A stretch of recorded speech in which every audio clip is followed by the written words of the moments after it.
Budget day is finally here, and the last time something interesting happened on the 12th of March was in 2006 when the Proteas chased down a seemingly unachievable target of 434 to beat Australia at Wanderers. This year, our finance minister was facing a similarly difficult task in presenting this budget, and let's hope that he can also achieve what he has set out to. We all know that the controversial proposal in February was the proposed 2% VAT increase, which was expected to bring in roughly an extra 58 billion rand.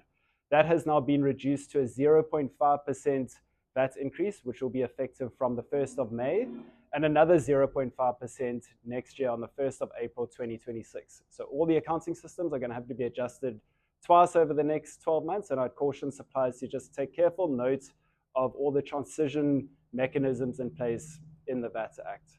Overall, the revenue forecast now is 26 billion rand lower than what was proposed or what was meant to be proposed in February. Still, there is no increase in the fuel levy.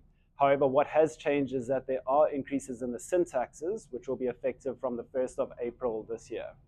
An additional change compared to February is that now there is no longer any bracket relief. That means in the past, in the previous version of the budget, it was proposed that there would be an inflationary adjustment to income tax brackets offered to the lower to income tax ranges on personal income tax. This has now been removed, so no taxpayers will get any adjustment to income tax rates to take into account inflation. On the expenditure side, there has been an 8 billion rand reduction in the expenditure budget, and that 8 billion rand has been taken mostly from the social development budget. 5 billion rand has been taken directly from the child support and the old age grants, and then another 3 billion rand has been taken from the contingency reserve. So overall, what that means is that our budget deficit is now expected to be 17 billion rand more than what was initially supposed to be proposed in February.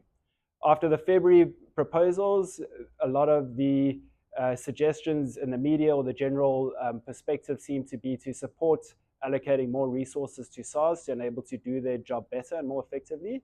And the public seems to have got what they wish for, with the 3.5 billion rand allocation to SARS remaining untouched, which means SARS's collection capabilities will be bolstered and they'll be able to do a lot more in terms of their audit and compliance monitoring capabilities. So again, the message comes through quite clearly from the National Treasury and from the SARS Commissioner in that there will be no tolerance for non-compliant taxpayers, and it is really recommended that all of us make sure we get our tax returns in and get them in accurately and seek advice where we are needed.